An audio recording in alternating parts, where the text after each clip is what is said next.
Hey everyone, welcome back. Welcome to lesson 2 from this week. In this lesson, we're going to go over naming ionic compounds.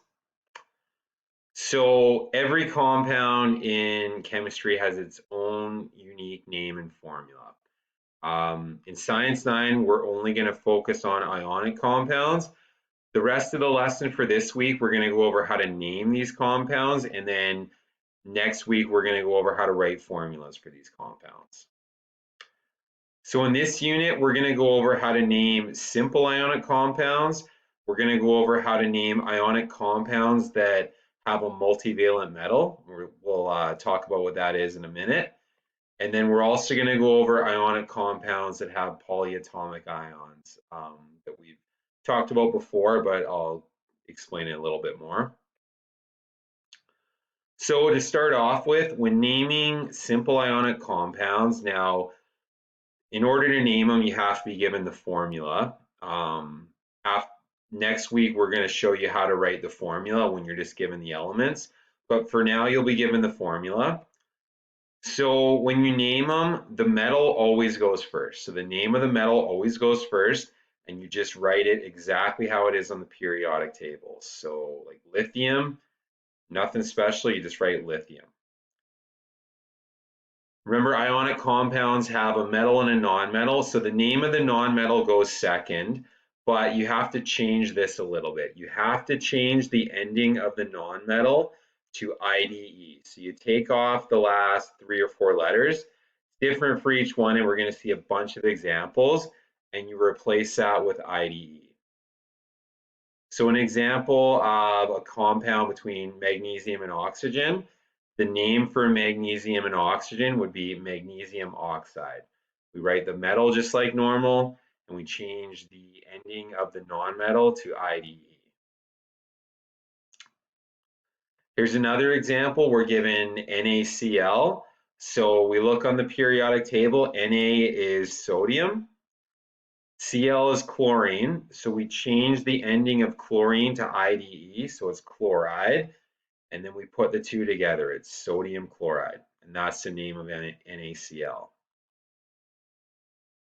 Here's a list of some of the common nonmetal endings when you change the name to IDE. So nitrogen becomes nitride, oxygen becomes oxide, fluorine becomes fluoride, phosphorus becomes phosphide, sulfur becomes sulfide, chlorine becomes chloride, selenium becomes selenide, bromine becomes bromide, and iodine becomes iodide. So those are the most common ones you're going to need to know. Here's one more example here, and this is an example when there are little numbers in the formula, and most of the time those don't matter. Those little numbers only matter when we're dealing with naming multivalent metals, and we're going to talk about that next. But if it's just a metal that only has one charge, you ignore those numbers. So for this example, Na is sodium, O is a nonmetal, it's oxygen. So we change the ending of oxygen to IDE, so it's oxide, and then we name it. So the name is sodium oxide. So I'd like you to pause here, and I want you to do these practice problems in the textbook, page 86, number 1, A to O. I've taken a screenshot of the problems if you don't have a textbook. So I want you guys to just do a couple of these, make sure you're getting the pattern. You'll see the answers are in your textbook on page 509. I've also put them on the next slide. So I want you to try these until you get in the hang of it. If you're getting the hang of it, you don't have to do them all, but this is some good practice and instant feedback. So I'll get you to complete that for the simple ionic naming. And here are the answers, just in case you don't have a textbook. Okay, next we're going to talk about naming ionic compounds where the metal is multivalent. So what that means is you've noticed on the periodic table already that some metals can form multiple ion charges. So, and you find these in the transition metals. So this example right here, manganese can form a charge of +2, So it could give away 2 electrons. It could form a charge of +3 where it gives away 3 electrons, or it could form a charge of +4 where it gives away 4 electrons. So it could form more than one type of ion, and that depends on what it bonds with.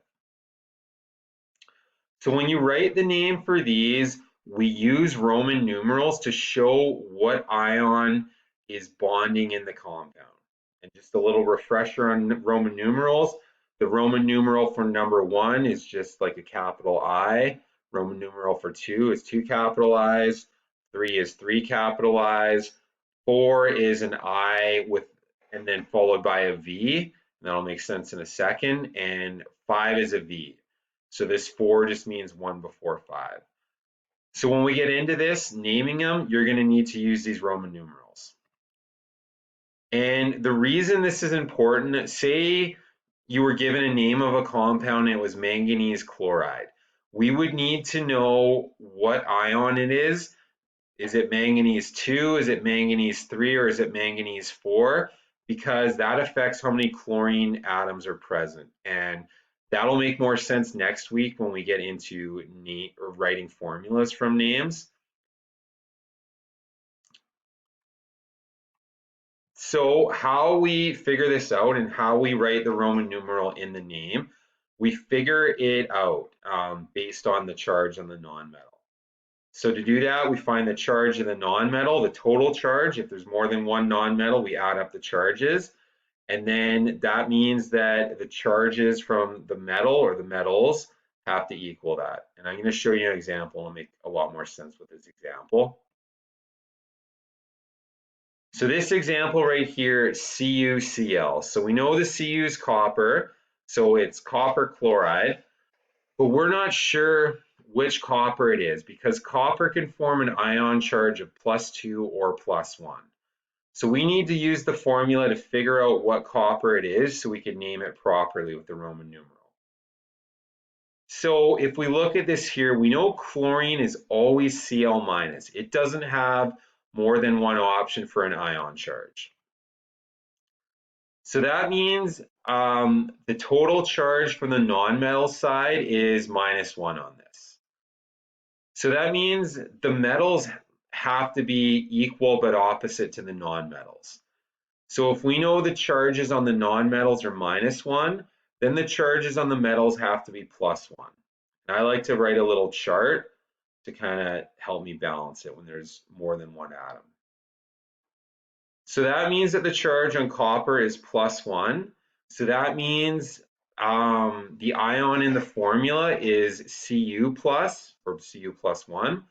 So the name of this is copper 1 fluoride, or chloride, sorry. Here's another example, CuCl2. So we know chlorine is always -1. And this time, because there's 2 chlorine atoms, we know if they're each -1, that the total charge for the nonmetals is -2. That means the total charge for the metals has to be +2. Because there's only one copper, that means that that one copper has a charge of +2. So it was the Cu2+ ion in the formula. So the name for this one is copper 2 chloride. Here's another example, and this is a more challenging example with multiple atoms, Fe2O3. So we know it's iron and oxygen. So it's going to be iron something oxide. We know oxygen is always 2-, and there's 3 of them. So we know the total charge of the nonmetals is -6 because we add up the 3 -2s. That means the total charge of the metals has to be +6. So there's no option for +6, but we notice there's 2 irons. So the 2 of these have to add up and be the same. They have to add up to +6. So that means each one is +3. So that means the ion that was used was Fe3+. So the proper name for this one is iron 3 oxide. I'm going to show you an example. It's a shortcut. It works most of the time. Some people already know about this. It's where you just crisscross the subscripts here. So if we look at this here, if there was a 3 on the bottom of the oxygen right there, that means most likely that it was the iron 3+ ion. And then this little 2 on the bottom there came from there. This will make more sense when we get into writing formulas. But like I said, this doesn't always work. And I'm going to show you an example where this doesn't work. So FeO, if the two numbers are even, so FeO, it's really oxygen is -2, iron is +2. So this is one example where it doesn't work, but this will make more sense next week when we get into writing formulas. So again, I'd like you to pause right here and do the practice problems on page 90. Again, the answers are on page 509 in your textbook, or they're on the next slide here. And once you're finished those and check over your answers, we're going to go on to the last section here, and that's naming ionic compounds that have polyatomic ions in them. So polyatomic ions are covalent compounds that have an overall negative charge that in all but one cases bond with a regular metal ion. The lone exception is ammonium, which acts like a metal and bonds with a non-metal. So here's an example of an ionic compound that has a polyatomic ion, CaCO3. So in this compound, calcium bonds with this guy right here, CO3. And the name for this is carbonate. And if you look here, there's a table of some common polyatomic ions. You'll have this, this table in your textbook right here. So carbonate is CO3 2-, sulfate, phosphate, nitrate, ammonium. When you're naming them, you just treat these guys as one element. So you wouldn't have to say carbon oxygen or carbon oxide, you would just say carbonate. And you don't have to worry about the subscripts here, these little numbers at the bottom. These are part of this whole thing. You just need to know carbonate. Only their ion charge matters when you're writing the formula, which we're going to get into next week. But for right, and here's the full table that's in your textbook of all the common ones. But for now, we're just going to focus on naming and how you name them. You identify the metal, in this case it's calcium, and you take the name exactly as it is on the periodic table. You identify the non-metal, which is carbonate, and you just take that name exactly as it is on the polyatomic ion chart, and you just put them together, calcium carbonate. Here's an example where the metal is the polyatomic ion and we have a regular non-metal. So in that case, we identify it. It's ammonium. We take it exactly as it is from the chart. We identify the non-metal, which is chlorine, and the naming rule still applies. We change the ending of chlorine to IDE. So the name for this is ammonium chloride. And here's another example with these numbers in. Like I said, ignore the numbers on the bottom. We identify the metal as magnesium. We identify the non-metal polyatomic ion as phosphate. So the name is magnesium phosphate. So finally, I'd like you to try these practice problems on page 91.